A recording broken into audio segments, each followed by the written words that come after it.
Welcome to the Popcorn Talk Network, for the online broadcast network that features movie discussion, news, and interviews. Press 1. Popcorn Talk. We talk movies. Let those who worship evil's might beware my power. Green Lantern's light. From the Popcorn Talk Network, the online broadcast network for movie talk, and the schmoes know, this is DC Movie News, bringing you the most up-to-date discussion and commentary within the DC universe. Hello, DC and movie fans. Welcome to DC Movie News, also known as How Much Can Adam Gertler and Jonny LaQuasto Ogle Grown Men's Bodies Before It Gets Weird? I'm Adam Gertler. I'm Roxy Stryer. And I'm Jonny LaQuasto, and the question is, how many weeks in a row will we have a different intro for the show? None of us know. That was a surprise, too. Each time, keeping Every it week. special. Different. Oh, everybody's on their toes now. Yeah. That's how we like it. Exactly. We had a lot of Pez. So, welcome back. This is our third episode here where we're kind of just nailing it in every week. Every week, we're kind of getting it down more and more. We're getting new logos. Now we're popcorn. We're schmoes now. Look, we're here to bring you the DC movie news. That's what's important. Jonny LaQuasto is here. Roxy Stryer is here. I'm here. Speaking of logos, Adam, Yes. Brennan_MD, BRENNEN_MD, sent us another amazing logo. Brandon for the Drapeau. show. Yeah. He's the one who sent the Margot Robbie one last week. So you are so talented. Thank you. That's already our Twitter background. It's going to be our Facebook background. Just incredible. So, man, good work. We don't deserve it, but thank you. Speaking of that, all of the fans really came out this week, though. I really appreciate the design, but I appreciate everybody pitching in, tweeting us these questions, which are keeping our shows going until we finally have a movie. You guys have been awesome on YouTube, on iTunes, on the Twitter, on Facebook, everywhere. You're really coming out and showing love, so we appreciate it. It's true. Like, Adam, you mentioned it this week. On a week where there's not a ton of news that comes out, it's interacting with you that makes the show the show. Right, So. exactly. And there was some news this week, and we'll get to that, but, a lot of questions. Some people have said, like, oh, there's no news, so this show is basically like the Inquirer of movie shows. And we're like, well, yeah. I saw you mean a person. Well, yeah, exactly, a person. Wait, the Inquirer? Well, I mean, just like the idea that, like, a lot of what we're doing is speculation. We're fans. We're talking about what we want to see, what we could see. We don't have the answers. We're talking about what we want to see. That's the point of a show like this. Exactly. The Inquirer, that's a little unfair. We're not talking about a woman birthing a boy with a fish head. I mean, okay, now I just have to cross off item 7. yeah. See, Okay. thank you. That's 1980s style. We're not the Inquirer. All right. Look. Come on. Give us a break. No. Don't give us a break. I like we love you guys it. a lot. Love, hate, interaction is great. So let's start off with the actual news. Somebody stole a picture off the set of Batman v Superman and opens the possibility for yet another character that we hadn't heard about. A movie that is supposed to be about Batman and Superman, and it seems like a limitless supply of characters keep on introducing, and that is Kahina the Seer is rumored to be appearing in Batman v Superman. This is an ally of Aquaman, and the reason that we believe that to be true is because someone took this picture. So you might say, like, hey, if there's no Kahina in the movie, why would there need to be a Kahina double? And the answer is that there's probably a Kahina in the movie. The question is, though, that could be a simple Photoshop job. Someone could have just put Kahina double on the... We don't know. It could be that. All right, this is the Inquirer. Sorry.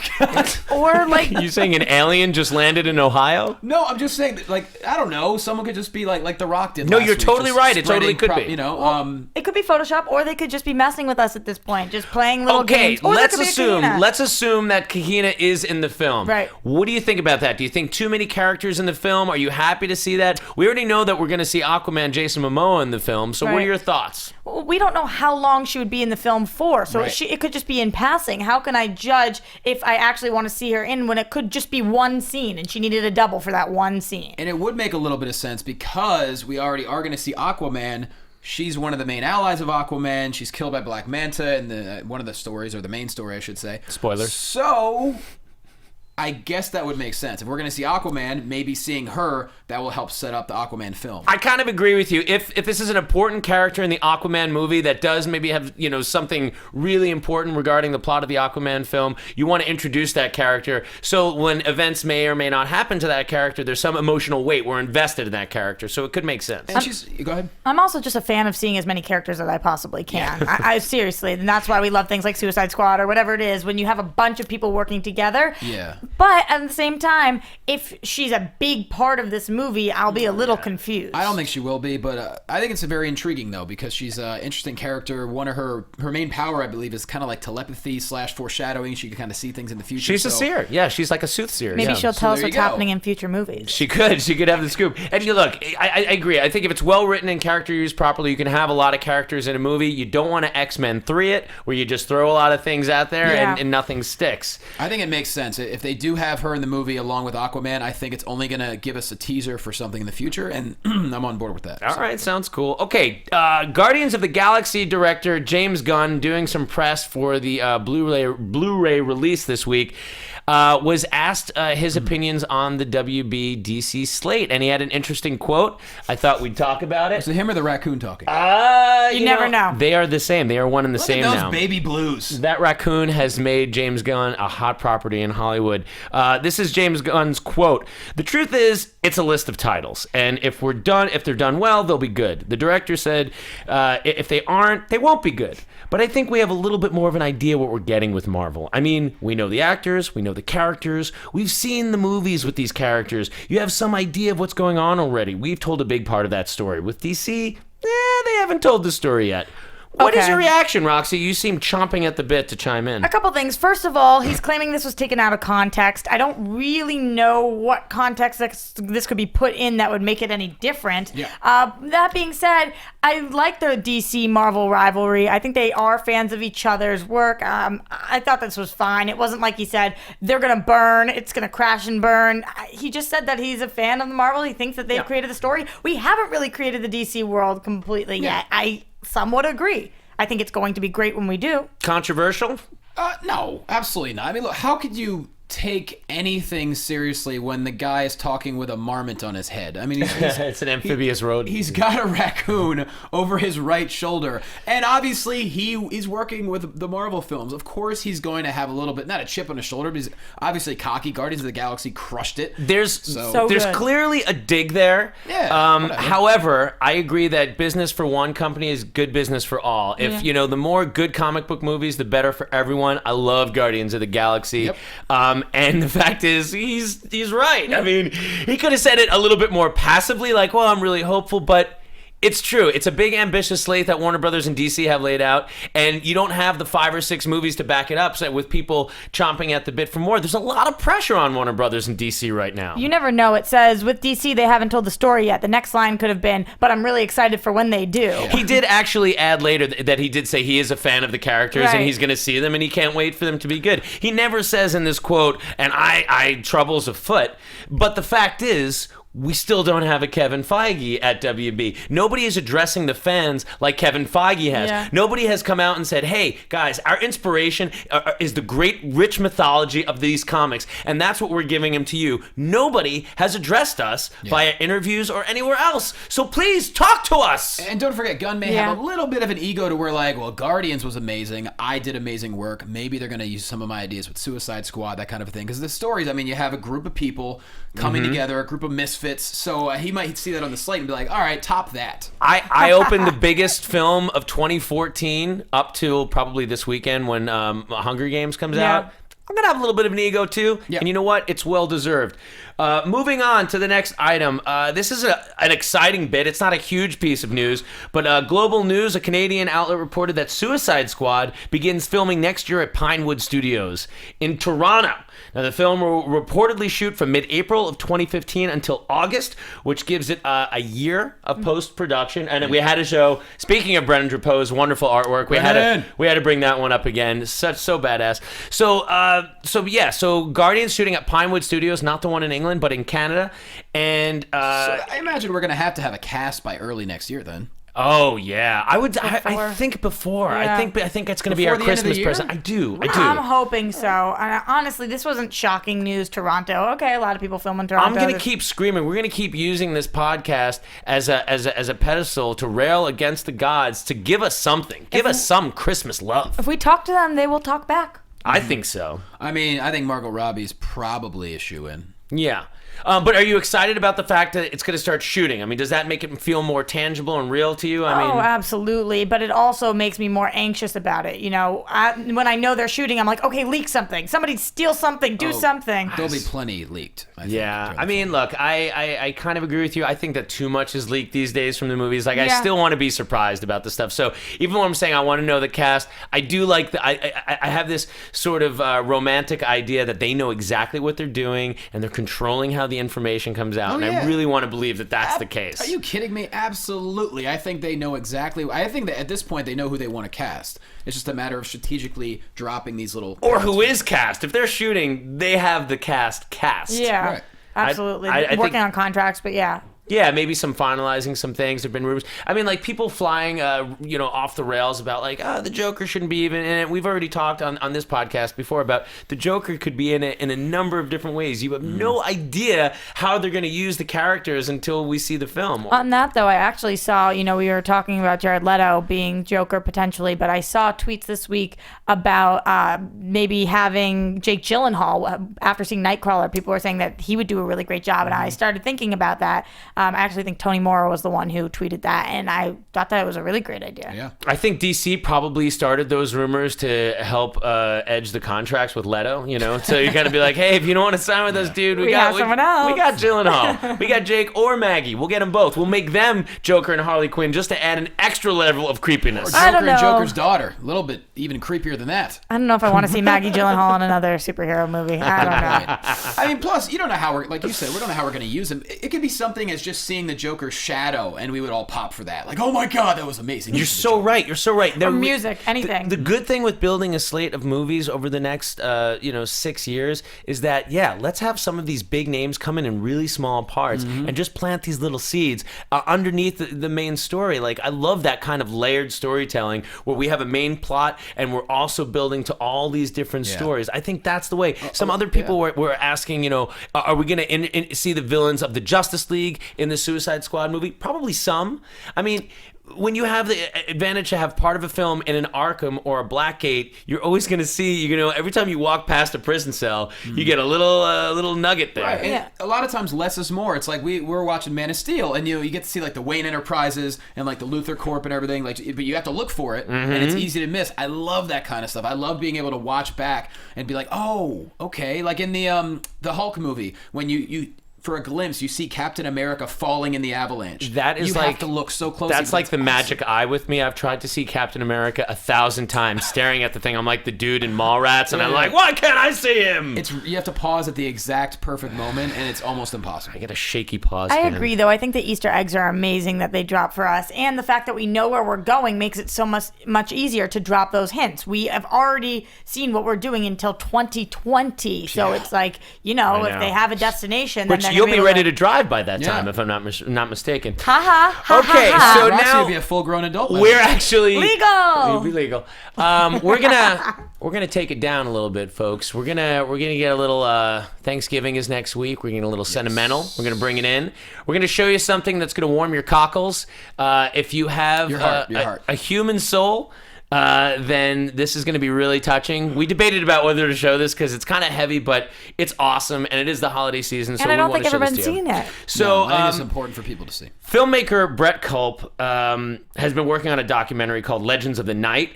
It's finally out on DVD, and I received the trailer in my inbox, because like when you do like Comic-Con as press, they always send you a lot of things about like, press kind of stuff. And I had heard part of the story about like, the Bat Kid and the San Diego and all that. And I didn't really understand the full context of the film. And then I got to watch this trailer, and I was bawling like a baby. So take a minute or three and take a look at this trailer for Brett Culp's new film, Legends of the Night.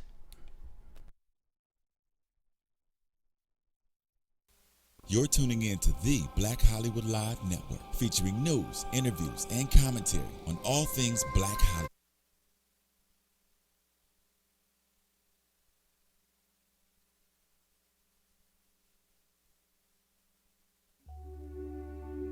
She told me immediately, you need to take Kai to the doctor. He's got leukemia. for the next 6 months, we were in the hospital probably 5 months. He would identify himself to the nurses as Batman. So he took that strength, that courage that Batman has, and he related it to himself. When Bruce Wayne was a boy, he saw his parents murdered before his eyes. In the belief that one person can make a difference, Bruce Wayne became the Batman. He became a legend. I am driven by those impressions that I formed as a 3-year-old, as a 4-year-old. And that was watching Batman and reading Batman comic books. He's able to take this tragedy and make it the source of his great power. This character is in the consciousness of so many people. Every kid who loved Batman, they'll tell you the same thing. He was human, that he had no superpowers. Every kid identified with him. They're stories, but they had a power that was much greater than the 4-color inks that made up the story. When we read his stories, when we see him in the movies, we see part of ourselves. Not only who we are, but who we could be. And I'm just running, and the crowd just got so excited. They're just cheering, Batman, yeah, Batman. These children are fighting to get better. They're fighting for independence physically, and I think that they can see some of that in Batman. He lifted me up. So I originally thought he wanted it to be psychology of Batman. He says, no, let's just call it Batman. Going through this class, it's gave me a big point of self-reflection, on who I am and who I'm going to be. I was diagnosed with muscular dystrophy when I was 2.5. I would dream that I would wake up with superpowers one day, and when you realize that's not going to happen, you say, well, wait a second, Batman doesn't have any powers. He does it just fine. Every single studio in Hollywood turned me down and said it was awful and said I was crazy. They said, Michael, you can't make serious comic book movies. It's not done. I brought comic books into sessions, and all these young people were so gravitated towards it. It helps people who aren't comfortable with therapy become comfortable with therapy. Kai's wish was to be in a Batman movie. There was no doubt in his mind that he was solving crime, that he was helping people, that he was making a difference. A person very often will get to the point they'll say, I've exhausted my potential. I can't do any more. There's nothing more I can do. But the lesson of the Batman, to me as a kid, was, you know what, you haven't even begun. What would Batman do if he had cancer? He would try to stand back up and fight it like I did.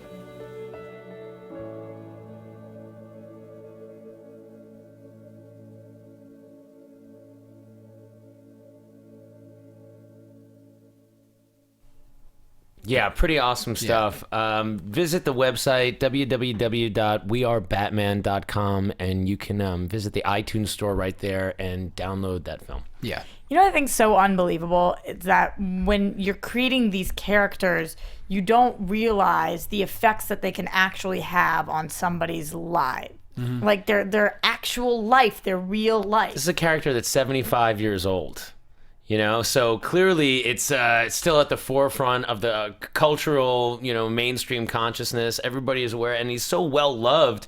The fact that you can take these fictional characters and apply them to better people's lives, especially people that have great, challenges to overcome, and it's just fascinating. I can't wait to see this film. Dennis O'Neil was in there, one of the pioneers of the Batman and comics, and it just looks spectacular. I know for me, it definitely hits home. I mean, I don't know if this audience knows, but I'm also a physical therapist, and I'm one of the spokespeople for the Angel 34 Pediatric Cancer Foundation that started in my hometown in Pennsylvania, but I'm trying to bring awareness to it on the West Coast. And so I've worked as a PT, I've worked with cancer patients over the last 10 years, and I've worked with a lot of kids. And so anything that can help kids get through, or even adults get through tough situations in life, I mean, it really, I can't even... But yeah. Some people, they lean on religion, and then you hear people say, comic books are my religion. That's become a thing.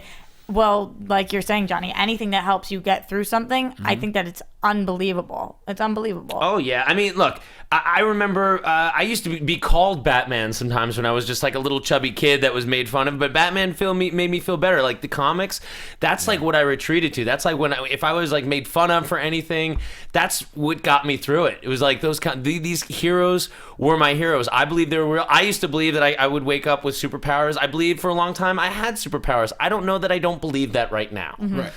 But I mean, I love it. You know, and we take a lot of things for granted in our lives, and when you don't realize how tough it is to go through situations like that till you see it up close, and it really puts life in perspective. And so a video like this, if it can provide awareness, just in the back of your mind, just to be able to, anything you can do to volunteer your time or your money, or just be able to help any situation like that, you know, it's hugely helpful. And So that was our sort of sappy, emotional Thanksgiving holiday segment. We'll move on to more upbeat things and talk about movies. Your questions. We apologize if that was a bummer to you. Then you have no soul. So we're going to do a lot of questions now from Twitter, YouTube, Facebook, wherever. We've compiled them. We've put them into an order. Hopefully we're going to get through them all. Roxy, why don't you start us off? What do we got? Okay, so this is from @Movie Buff with 1, 2, 3, 4 O's. Yep. Donovan Hunter. Donovan Hunter says, do you think we'll see a teaser for BVS with The Hobbit? So Batman vs. Superman in The Hobbit. A lot of people responded with this, so we chose that one, but a lot of people reminded us after we were talking about this on last week's episode. I'd actually forgotten this item of news, that IMAX had inadvertently tweeted something about another reason to go see The Hobbit was because of this. Other people, they try to retract and say, no, IMAX was confused. They were looking at another website. The tweet got pulled really fast. Really fast. It's a very strange ad. Be like, oh yeah, this movie, it's cool and all, but go just to see a 90-second trailer. So what do you think? What they said another reason. They said another reason. Right. But what do you think of that? Do you think it's true? And if it is true or not true, what are your thoughts on it? I would say it's true. I mean, they wouldn't tweet something out and retract it right away without. Even though it was a few months ago at this point. There was smoke, there's fire. Okay. I mean, what better movie really to throw a trailer like that out? You'll find no argument from me. A lot of people that like The Hobbit clearly are into this stuff too. So yeah, I'm thinking I'm going to be really disappointed if I go see The Hobbit and there isn't a teaser. Okay, so after thinking about this, I even responded to some people on Twitter. I totally was in the camp that we are definitely going to see something, and let it be just that quick teaser from Comic-Con. But here's something that kind of came out today and yesterday, is that there are strong rumors that during that same Hobbit film that Disney is going to debut the teaser for Star Wars The Force Awakens Episode 7. Now, if that's true, what are the odds that you would get a teaser for both of these films before The Hobbit? And then, wouldn't WB, that is putting out the Hobbit movie, be really pissed at Disney for stealing their thunder and making it about Star Wars 2? So now Warner Brothers DC doesn't just have to beat Marvel for news, but now they got Star Wars coming on one side and DC coming on the other. Warner Brothers is like, Harry Potter, get over here, I need backup. Well, my question is, how does that work? Would they get into a bidding war, or would they just... No, I mean, it's Warner Brothers film, so I don't know that one film company can necessarily... have a monopoly on... can stop them from attaching a trailer. I don't know how that works. I just think it would be really funny. It kind of reminds me of when Batman v Superman was opening at the same time as Captain America 3. So what do you do? I don't know. Have the best day of previews of all time. There are so many places to drop a preview that I just think it's completely unnecessary to drop both of them in the same place. Does it make it just awesome, or does it take away from one? Does Takes Star away. Wars then... Who trumps? Let's be honest, though. Most people are going to see both anyway. True. Yeah, it's not that most people won't see both. I just think that they're so exciting. I'd rather spread out my good news through the weeks. I agree, but here's my problem. If I go to IMAX Theater December 19th and I see the Star Wars trailer, I'm freaking out. Yeah. Then if I see the Batman v Superman, I'm freaking out. Yeah. Then I don't know that I could sit through a 3-hour Hobbit movie. I'm so disinterested in that point. I'm with you. I'm with you. Oh, so what's gonna happen? I thought I had an answer. Now I want you guys to know. I want you to tell us what you think. Is it gonna be Star Wars? Is it gonna be Batman v Superman before The Hobbit? Is it gonna be Gem and the Holograms? What do you think's gonna happen? I want to know. We're gonna need a much bigger popcorn bucket.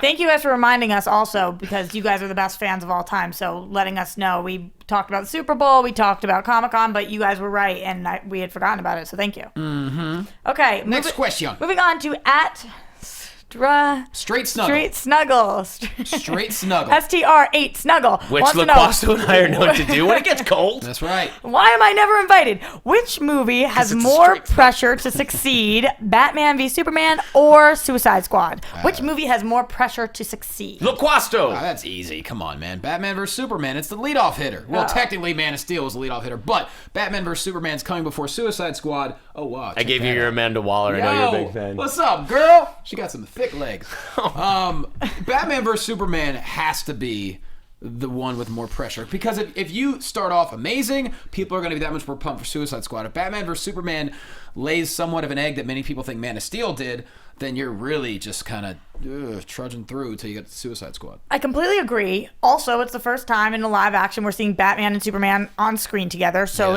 that's massive. Also, we're getting introduced to Batman in this universe, so that's massive. Also, people are so hesitant about DC right now for some reason that this is the movie that's going to prove whether this universe is going to work for us. And Batman and Superman, those are the cornerstones of DC. Of course. This is the movie. This movie is so huge, it's going to do $1 billion no matter what. It could be the world's first $1 billion flop in that. It could make its money, and if people aren't happy with it and they lose faith for the rest of the slate, they got a real problem on their hands. Right. So everyone's going to see Batman v Superman. It's critic-proof, whatever. But if the movie's not great, are they going to line up to come to the next thing? The reason people came to Guardians of the Galaxy is because Marvel, the brand, became the star. Yeah, they trusted exactly. him. People were like, I don't know these things, but I didn't really know Iron Man either. I just like these movies. And then word of mouth, because it was so good, that's when Right. it became It's like exactly. huge. All I right, don't care so what new flavor Ben and Jerry's has, I'm eating it. It's very similar to the Marvel Really? movies. You're a big You Ben already and trust Jerry's them. You fan? know it's going to be great. Is there a new flavor? No, I have no idea. Okay, I'm eating it though. if it here's a comes good out. question. What would the Batman v Superman Ben and Jerry's flavor be? Jesus. definitely got to be some sort No, of that's Rocky the thing about that. Think about it Road. of the week. Let us know. And we know, I do a little cooking. We will, if we get a really good Batman v Superman ice cream flavor. Let's not call it Ben and Jerry's. We'll make it. We'll make it. You heard can it make here, ice guys. cream? Absolutely. And sausage. I can make You're anything. allowed to talk right now. I can make anything. Okay, moving on. So this is from Brian Fernandez, and his Twitter handle is @BRFernandez07. That's right. Says, which movie from the DC slate will be second in line to gross at least $250 million or higher behind Batman v Superman? Adam, go. Okay. Now here's I brought in some statistics about movies, DC movies, what they've grossed. So the first one to gross domestically $250 million was the 1989 Batman film. Man of Steel grossed $291 million in the U.S. It cost $225 million to make. Worldwide, Man of Steel made $668 million. I love you hitting us with the stats. So, The Dark Knight, just by comparison, made $450 million. Batman Begins made $206 million domestic. So the Christopher Nolan trilogy kind of kept going up and up. Dark Knight Rises made a little bit less. Dark Knight Rises was $448, and The Dark Knight was $534 million domestic. That was $1 billion worldwide. My point in all this is, after Batman v Superman, it pretty much has to be Suicide Squad. Yeah. 250 million. We're at the point right now where anything less than that will be a failure for this film. Yeah, I was going to say, I like Brian's question, but it's entirely possible every single movie is going to top 250. It's got to. Yeah, I completely agree. Because we were talking about the idea that Suicide Squad was going to be a smaller budget film. It doesn't sound like it. Yeah, I'm with you guys. I mean, if you think about, we keep comparing it to Guardians of the Galaxy, which I think opening weekend was like 80 mil or something. And so just opening weekend, this is going to be It was in the so 90s big. because I know Oh, Cap was 90s. around the 90s. So this is gonna, I gotta think it's gonna hit 70 mil opening weekend, 65 maybe. Oh, which one? Batman? Which one are you talking about? I'm talking about Suicide Squad. Suicide I think Squad, yeah. Suicide Squad is going to be, I think every Yeah. single one, like you're saying, is gonna hit there, but Especially Justice League. That's a guarantee. This ties to the previous question about where the pressure is, because this is just like when you put in a show, you put a new program on TV and you put it like right behind Seinfeld because you want it to have that really strong lead in. That's what's happening here. Like if things go right, if they make a great Batman v Superman, people are going to come. It could be $100 million opening weekend movie. They're trying to get an A-list cast. If they get the right cast and they make a great film, so I think it will be Suicide Squad. And I do think the success of Guardians of the Galaxy is only going to help Suicide Squad. Not that they're similar, but when you have an ensemble cast like that, and plus the name Suicide Squad sounds awesome. guys, I call on JTE. I call on him. He's waving at us. One thing real quick. If the rumor that the Joker is in Suicide Squad, it's going to break bank. Because Yeah. people want to see the Joker. That is such a good point. JT brings up a good point. A lot of us comic book nerds out there are like, what is the Joker doing in the Suicide Squad? We don't need him. But he's right. Just knowing Even that if the it's just a presence, cameo. even the presence of the Joker in there is going to bring out all the people. JTE, Jatorel, the wisdom from back there. For nothing three. but net. Got it. Awesome. So well said. All right, moving on. Okay. So Carl Ferrer, sorry, I'm butchering these. Ferrer. At Sometimes Groot. That's why we gave you this job. You guys are bullies. Wants to know, after the first Justice League movie, will we see the rest of the standalone superhero films be origin stories? Starting with Jonny. I say absolutely. I like stories being told to me from the beginning. I understand if some people don't, but I really enjoy films that kind of say, okay, this is why you're going to want to invest in the rest of this film. That's what I'm into. Okay. I think that I think in some cases yes, in most cases yes, and I think in some cases no. I like the idea of like maybe we pick up in the Justice League and we're in a common timeline, and then when you go into the origin films, it breaks off into different timelines, such as what we've heard with the Wonder Woman. Like, I want to see Wonder Woman in the present. I don't want to have to get her origin before I see her, up to speed. So I kind of like, even though I'm not a huge prequel person, telling an early adventure of this character actually could be a great story. Yeah. Especially for The Flash, Aquaman, people that we haven't seen in the live action world. Never seen him in a movie. Right, we have to go with the origin stories. I don't think that they're going to do Batman as origin definitely story, not, no. especially considering we know that it was leaked that in Batman v Superman they showed his parents, the passing of his parents. They're not going to re-show that. So I think some of them will be, some of them won't be. Yeah, Cyborg, I think you're going to get Cyborg's origin, but you might get Cyborg's origin in Batman v Superman. Maybe. So we know that Victor Stone is a student, whether he's going to be a scientist, however they're going to play this character, he's going to, at some point, get into an accident. Right. He's going to become Cyborg, and then he's going to have his own adventure. So his story is so interesting, though. Like we want to see that. But I think we will, though. I mean, I think we will. It's just a question of will they show him as already being Cyborg in Batman v Superman, which seems highly unlikely. So then you either show maybe he's just Victor Stone in Batman v Superman. Maybe there's no Cyborg, and maybe Cyborg's in the Justice League, and then we go back and tell his origin. Well, what if it sets up maybe the accident happens at some point during Batman vs Superman? That's we don't what I see the think. outcome of that accident, and then it leads into Suicide Squad or whatever. You just made me think. What if it already happened during Man of Steel? What do you mean it already happened? We watched, throws the pen. We've seen drops Man the of mic, Steel. What the hell are you walks talking out. about? Well, I mean, there's a lot of destruction in Man of Steel. We weren't in every corner of what was going on during Man of Steel. You don't know that. What if we flashed during the timeline, and that's happening then? That's true. That whole city got completely What if we go back to then? decimated in Man of Steel. Why does JT disagree? JTE, what do you have to say on this? I just think that theory's ridiculous. What? They're not gonna just throw that in there. It's gonna be. They're gonna focus on it entirely. They're not just gonna be, oh, he was in a building that crashed. No. They could take us in. They could show us the story, but it just might show. Just think about it. If they're showing you timeline-wise, and you see like outside the lab, they're trying to batten down the hatches. We have very sensitive experiments that Combustible elements. Combustible elements. Like things are about to go red. It's about to be like the China syndrome, and then like you see Zod and Superman fighting in the background. No, but he's cameoed to be in the new Batman v Superman. Right, I'm saying that scene happens in Batman v Superman. Yeah. As a flashback. Like Peter Griffin and the chicken fighting. Because I thought you were bringing it back to Man of Steel. Well, I was, but the events of Man of Steel are clearly going to be playing into Batman v Superman. Timeline the destruction of Metropolis is going to be a major factor in moving the events forward. Yeah, it could be. This is going to be the events. I believe that the destruction of Metropolis and Man of Steel is what's going to cause, Batman to v Superman. Okay, we have so many amazing questions. Okay, that are moving making us on. move on. We're switching over to YouTube from Simon BT, who wants to know who wins a fight in New 52 world, also the movie world, Superman or Wonder Woman? Roxy, go. Guys, I'm a woman lover. I'm saying Wonder Woman. Here's why. We're all women Look at that picture. Here's why I'm saying Wonder Woman. I think that Superman has proven himself to be a little naive in some ways.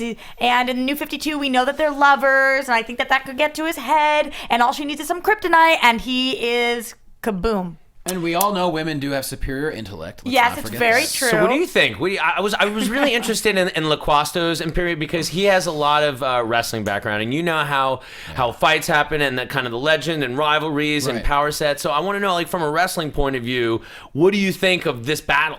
To follow up Roxy's point, the edge in ring psychology, if you will, absolutely goes to Wonder Woman. What? I'm not saying she's going to win the fight, but she absolutely has the ring psychology advantage over Superman. Like you said, if they are in somewhat of a relationship, she's already on top. The woman always is thinking way ahead of the guy, and they can always think, just completely in different avenues than the guy Do you hear that? can. The woman's always on top. We're gonna let that moment drop for a second. Not necessarily always, but you get what I'm saying. I don't know. I don't want to choose a winner here. I'm just saying if we're going from a wrestling perspective, right from the top, the mental edge is going to have to be Wonder Woman. All right. Well, look, I think she's clearly doing a lot of squats. I think ultimately Superman is way more powerful. Yeah. But I think a good point is that Wonder Woman in this mythology is going to be the daughter of Zeus. She's a Greek goddess. She's a demigod, and she's also been trained as a warrior princess. So even though we're still at the beginning of Superman's mythology here, even with all his skills, you got to think at hand-to-hand combat, Wonder Woman's got to be a much better fighter. And what if she's fighting sad, angry Superman like in Superman 3? It's over. To play devil's advocate for a second, though. Drunk Superman? Just to play devil's advocate, when we saw pictures of Gal, a lot of people were saying, when's she going to beef up? We want to see her beef up. And I don't think she's that kind of Wonder Woman. And we know that Henry is that kind of Superman. Right. Oh, my body. It's true.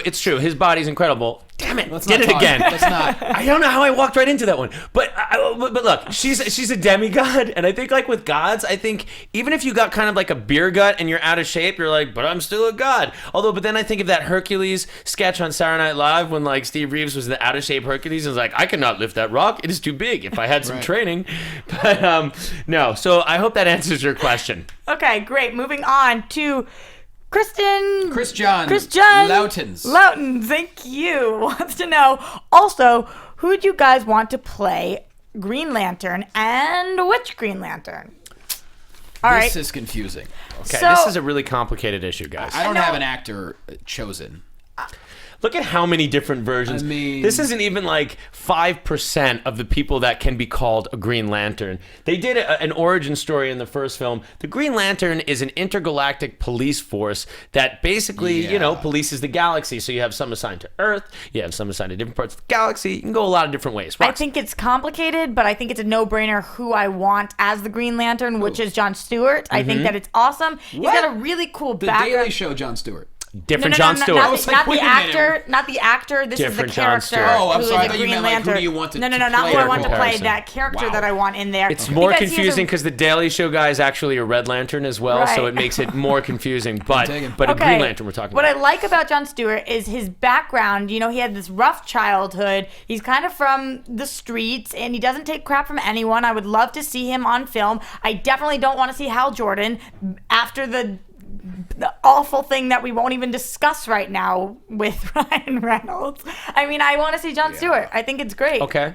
I don't know who I want to play him, though. Listen, I will tell you this. As much maligned as it is, and I don't know why Martin Campbell's film was so bad, The Green Lantern, because you had the guy who directed like Casino Royale, you had Ryan Reynolds, who was really a really good actor. Like, the film should have been awesome. There are parts of this movie, I will argue with anyone, that are great. The Abin Sur stuff, the origin, like the guy that went down in the ship and gave him the lantern, that looked so great. The effects on that moment was great. The Kilowog stuff, Michael Clark Duncan's character, that training stuff, some of those beats were really good. Overall, it was a mess, and it was not a great film. It was a bad mess. film. Yes, you can find light. But it makes me think that you can't do a Green Lantern origin story again. You can't take everybody back to Oa and like have them go through all that again. So here's what I propose. This is what I want to see. I've heard this theory proposed before. It's not my idea, but man, I want to see this movie.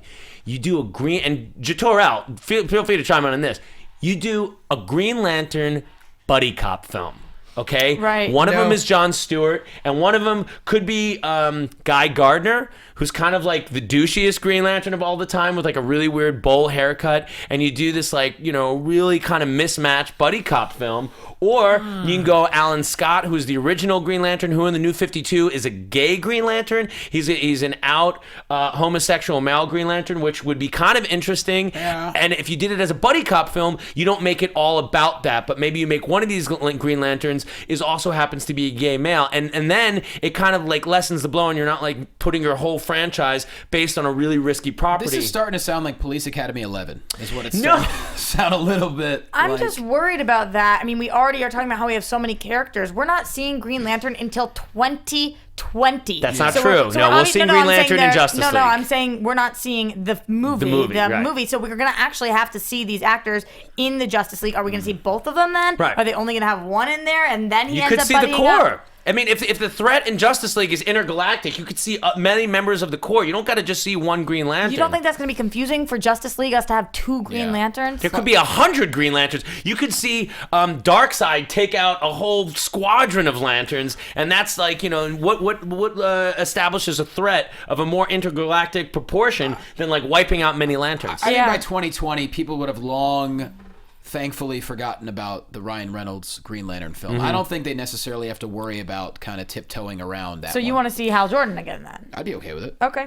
Well, look, Hal Jordan was the guy I grew up with. It was, like Super Friends. You always think it is that your straight up first Green Lantern. I think let's move on. I think Jon Stewart was so popular in the animated series that it's a great character. And I think whatever actors you're looking at to play Luke Cage, Power Man for Netflix, I think that number one guy, DC should steal him. Well, who are you thinking? Do you have any ideas? I don't have the names. I have these names on the tip of my tongue. I was looking at some of the actors. There's one of the guys we were looking at, Michael Church or something like that. I can't remember the name. Okay, but this come back guy next was week, like Rick. he had the Van Dyke. He was bald, black, huge guy. And I got for his John's name. well, you got the name? Mike Coulter. Mike Coulter.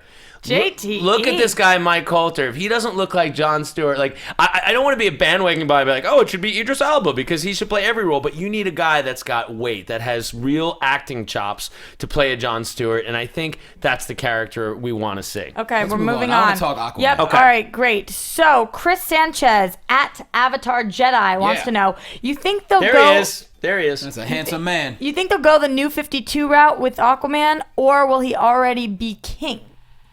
Okay. We know Aquaman's going to be in Batman v Superman. Right. So here's one way you could go with this, and this is how I was kind of thinking that he is already king in Batman v Superman, and then maybe for his origin story, we take it back. And by the way, I don't know if we've really talked about, I know you and I are kind of on the same page. Favorite piece of casting, possibly? Yes, I think it's absolutely the best. I Because think he's unbelievable. Since Game of Thrones, I wanted this guy to break out so bad. He He's is so fire. great. He's just fire. And they put him in that god-awful Conan movie. Mhm. Oh, he did not crush his enemies, see them driven before you, and listen to the lamentations of their women. There was none of that good stuff. Right, but to answer this specific question, so I think that we are trying to incorporate the New 52 because everybody's loving New 52, so they're trying to go there with it.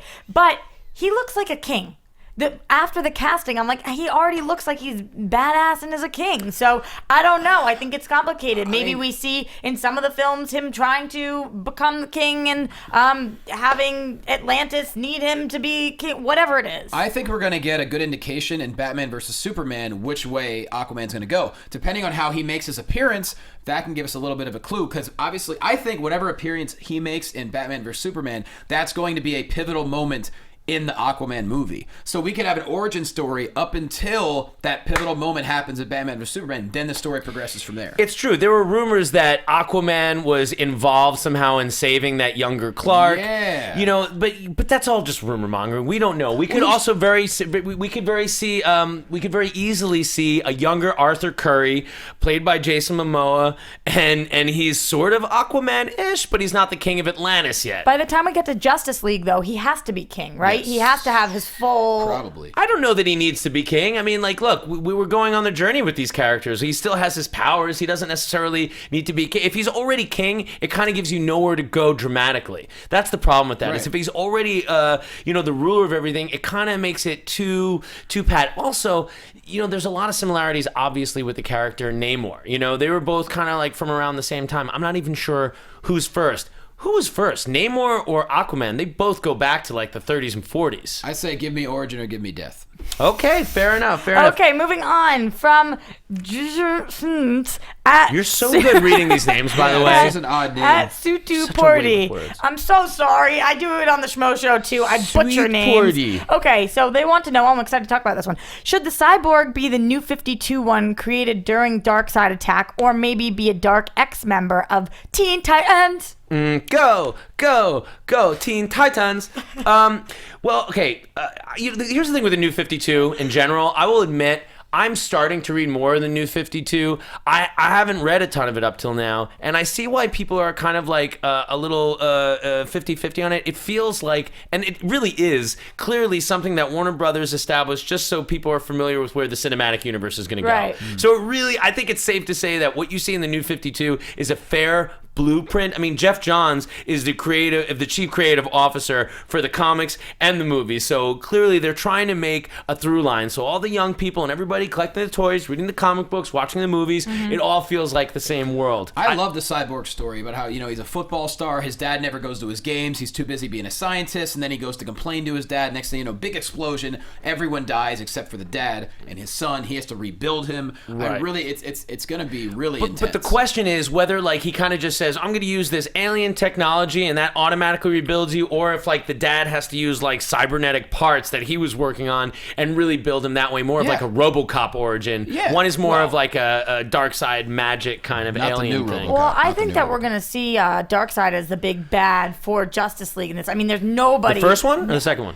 I think maybe the second one. I don't think we're going to get there in the first one because I do think that there's nothing that can top it. He's it's like big. The biggest, baddest. So if they're going to go that route, introducing him earlier and having something with Cyborg and him, I think is going to make sense. Although it could be a race to the finish to see who really gets to be on screen first, Thanos or Darkseid, because they're really similar characters, and that could be that's a tricky situation. Like maybe we could see them fighting in the background. they should be fighting. They're building up the anticipation. That's what they're doing right now. We're excited for it. I can't wait for you to say this next name. Go ahead, Roxy. All right, to Faisal nailed it at Faz786. I love you. I'm sorry. Faisal Shahid, I think. Thank you. With the New Line Cinema producing Shazam and James Wan signing a deal with New Line, do you think James Wan could direct Shazam? I say it depends. You say it depends. Well, way to take a stand. You got to look at James Wan's background. The guy's background is largely in horror. He's had his hand in a lot of the Saw movies, and actually is going to be in charge of Saw 8. Thank God, because I admit it. Even though Saw jumped the shark 5 years ago, I'm still a fan of Saw. Me too. I will see it. But he's done The Conjuring, Annabelle, Insidious. He didn't direct Annabelle. He did The Conjuring, and he's doing Conjuring Part 2. But that's a horror He's a background. writer, director. So if they want Shazam to be a darker movie, then it makes sense. But if they want it to be more like comic booky, I don't know if he's exactly. But he also the did choice. the Fast and the Furious movie with The Rock. And I think that's where a lot of this, the rumor comes from, is like he's worked with The Rock. New Line wants to sign him for this major contract. If they want him to do this, they want him to do The Conjuring 2, and then what's this big project? Why are they trying to sign him? Right. And when this, for New Line, New Line has kind of made a thing in horror, but like this would be a huge, huge property. That's my question. If it isn't for this, then what is it for? Yeah, so that's true. I could see it happening. I'm not saying he's a shoo-in. We don't know enough.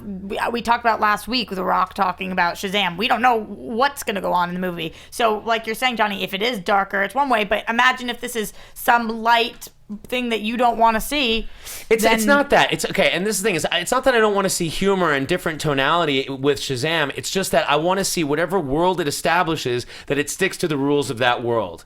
And that's it. That's all it means. It just means like you come up with a thematic tone and you're loyal to it. That's what Marvel does well with Winter Soldier and Guardians of the Galaxy are very different tonally, but they are true to their tone. Yep. And that's all I want Shazam to be. And I also this week, and I could change next week, I believe that Shazam is going to be in the DCU because I can't believe that you announced Rock this early and don't use him. True.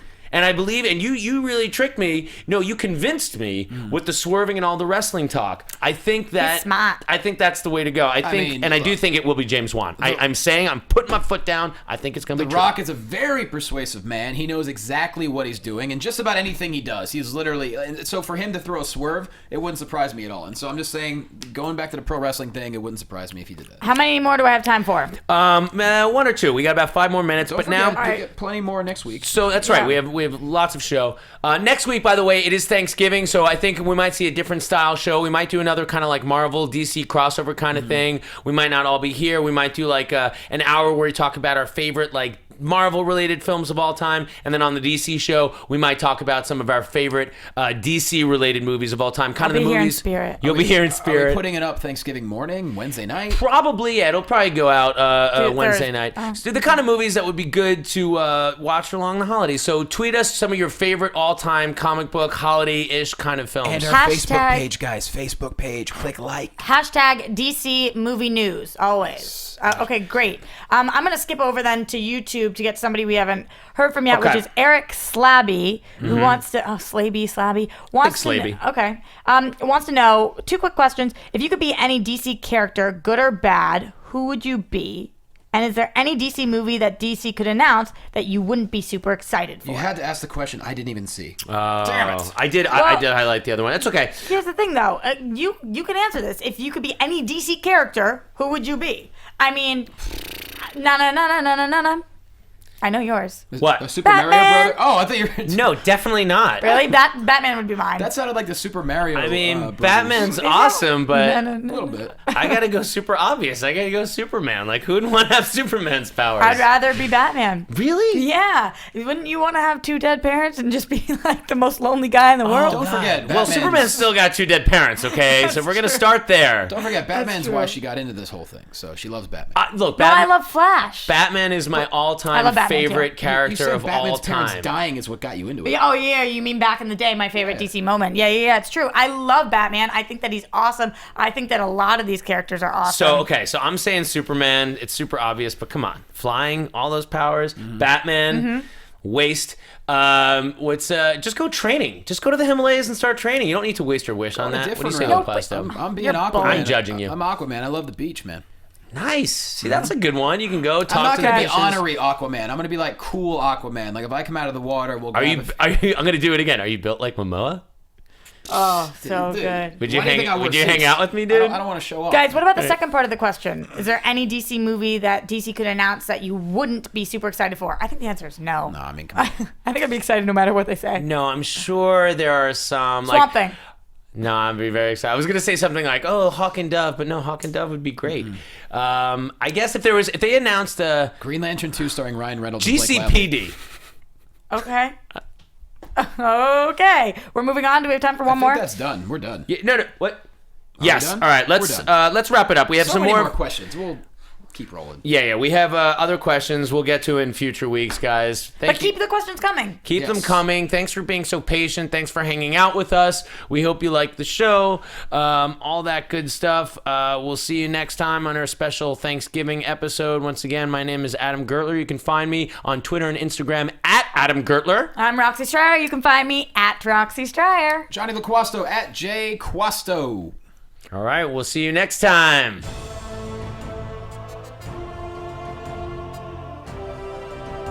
From producers Maria Menounos, Kevin Undergaro, Phil Svitek, Christian Harloff, and the entire Popcorn Talk Network, we would like to thank you for tuning in.